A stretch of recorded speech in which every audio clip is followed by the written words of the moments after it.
Bonjour à toutes et à tous, je m'appelle Christophe Paget et c'est l'heure d'un nouvel épisode d'actualité spatiale qui commence avec cette éclipse totale du Soleil. Même si une éclipse est un événement magnifique à observer, c'est aussi un événement rare. En effet, nous obtenons environ une éclipse solaire tous les 18 mois, mais aucune d'entre elles ne recouvre totalement le Soleil depuis un endroit accessible sur Terre. Généralement, l'éclipse totale est visible depuis les pôles ou quelque part au milieu de l'océan. Ces éclipses totales visibles dans des zones accessibles se produisent en moyenne tous les 375 ans. Donc, personne sur Terre n'en verra donc aujourd'hui une autre comme celle-ci. Malheureusement, beaucoup d'entre vous n'ont pas non plus remarqué l'éclipse. En effet, son emplacement était concentré autour d'une zone très spécifique couvrant le nord-ouest du Mexique jusqu'au sud-est du Canada, comme vous pouvez le voir sur votre écran. Donc, comme il s'agit d'une occasion rare, de nombreuses personnes se sont rendues dans plusieurs de ces endroits pour assister à cet événement aussi rare. Et encore plus rare, certains ont été témoins de cet événement à 3000 pieds d'altitude à bord de nombreux vols réguliers ou pas. Ce que vous voyez à présent est la concentration inattendue de vols le long de la trajectoire de l'éclipse. Un pilote a même demandé aux passagers qui étaient à bord de son vol uniquement pour voir l'éclipse et la majorité d'entre eux ont levé la main. Donc, une idée assez remarquable, je dois dire, mais je suis sûr que vous l'avez vu à la télévision car cela a été médiatisé de partout. Les scientifiques se sont toutefois davantage intéressés à la couronne émise par le Soleil. Il est difficile d'observer le Soleil avec des télescopes directement pointés vers le Soleil et sa lumière. Cependant, avec une telle éclipse solaire, ils peuvent capturer des informations auparavant difficiles à obtenir, comme le montre cette image. Passons au Royaume-Uni, où l'Europe essaie d'avoir plus de choix en matière de fusées. Rien qu'au Royaume-Uni, avec le soutien du gouvernement britannique et de l'Agence spatiale britannique, le Royaume-Uni dispose de 3 principaux sites de lancement de fusées.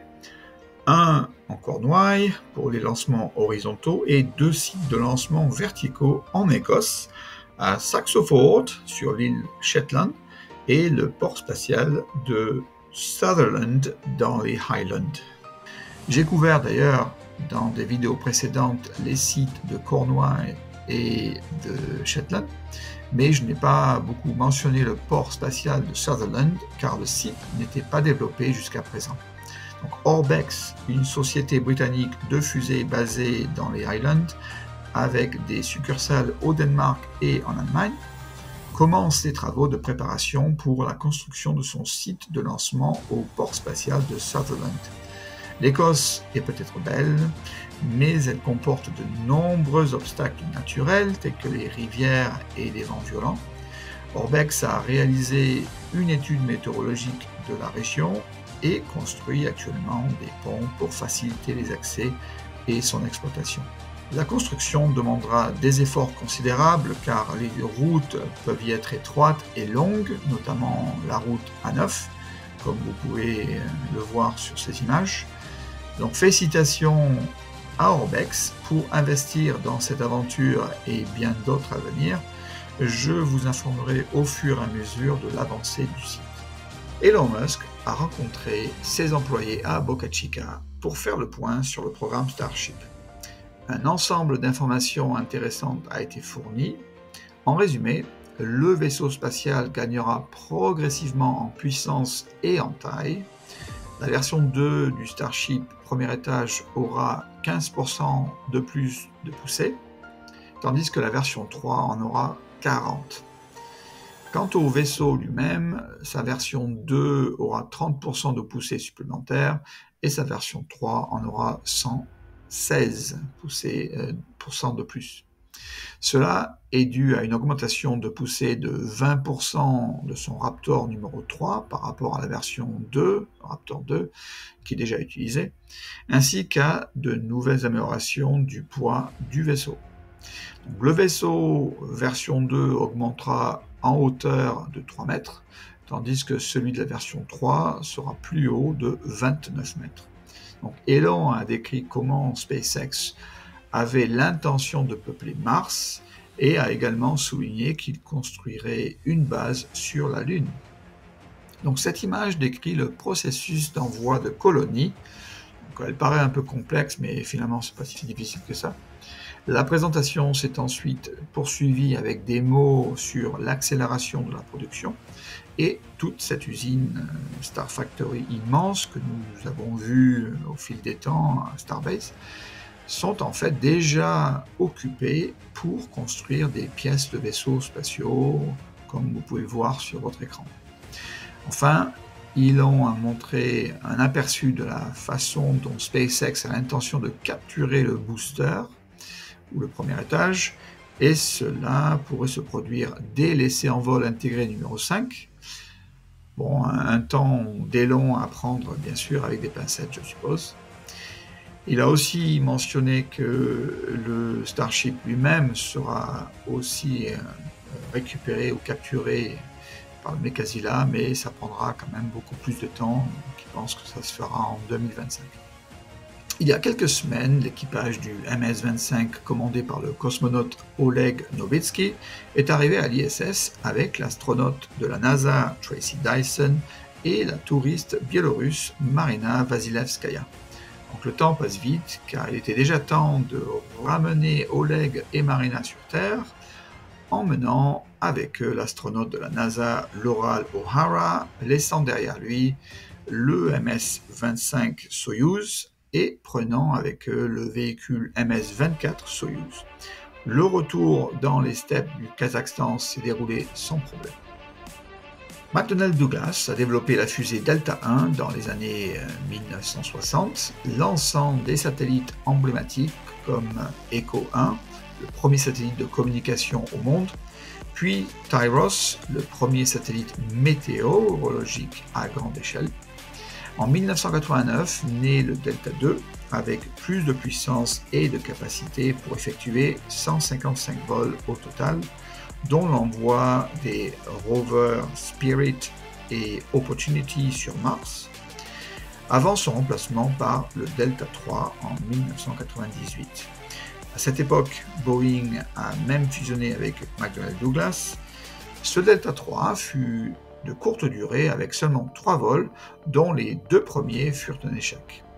Son deuxième étage a été fabriqué par Mitsubishi Heavy Industries et était basé sur la fusée japonaise H-2A. D'autres vols auraient pu avoir lieu, mais la plupart des pièces ont été cannibalisées pour le Delta II et le nouveau Delta IV, qui a finalement vu le jour en 2002. Peu de temps après, Boeing et Lockheed Martin ont fusionné pour former ULA, afin de rivaliser avec la menace croissante de SpaceX. Le Delta IV envoyait à l'époque les charges utiles de l'armée de l'air et du gouvernement américain, à une exception près pour Eutelsat W15, un satellite géostationnaire.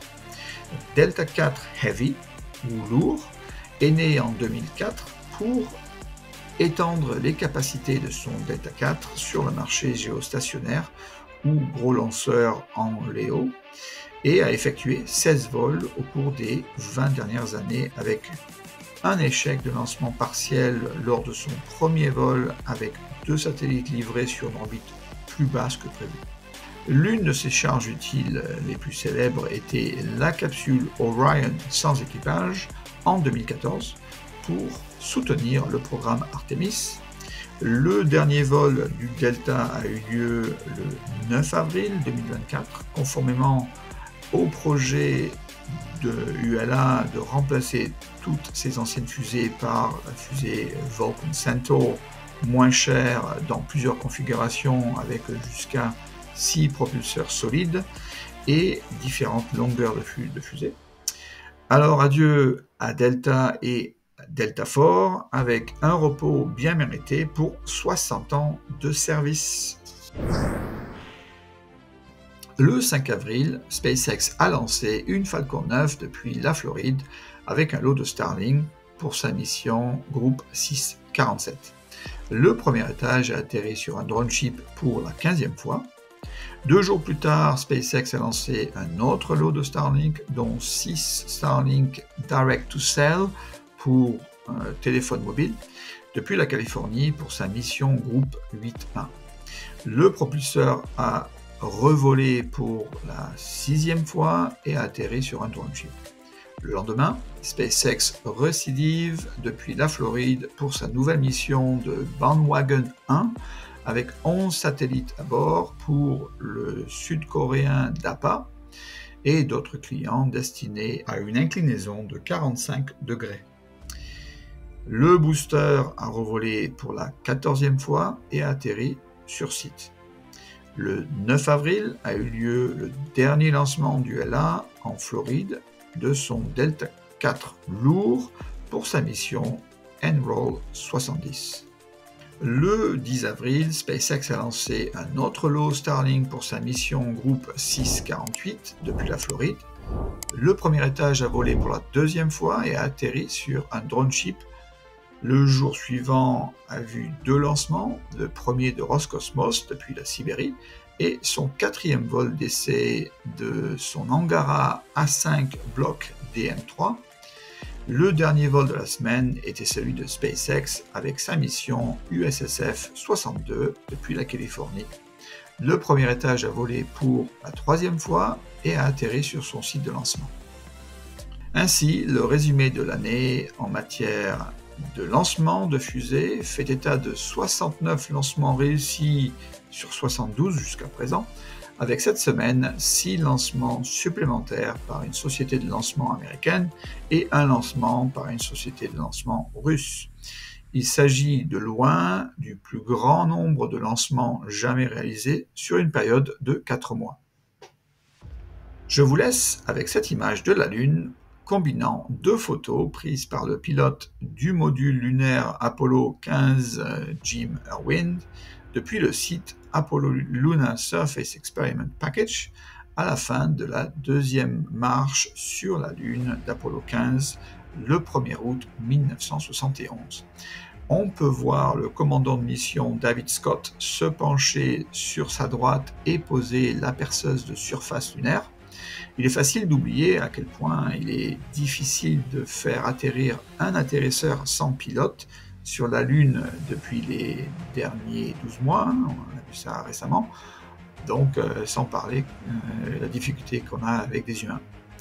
De nombreux pays s'efforcent d'atteindre cet objectif de faire atterrir à nouveau des humains et établir également une base lunaire. Je vous souhaite une bonne semaine et rendez-vous pour le prochain épisode. Au revoir.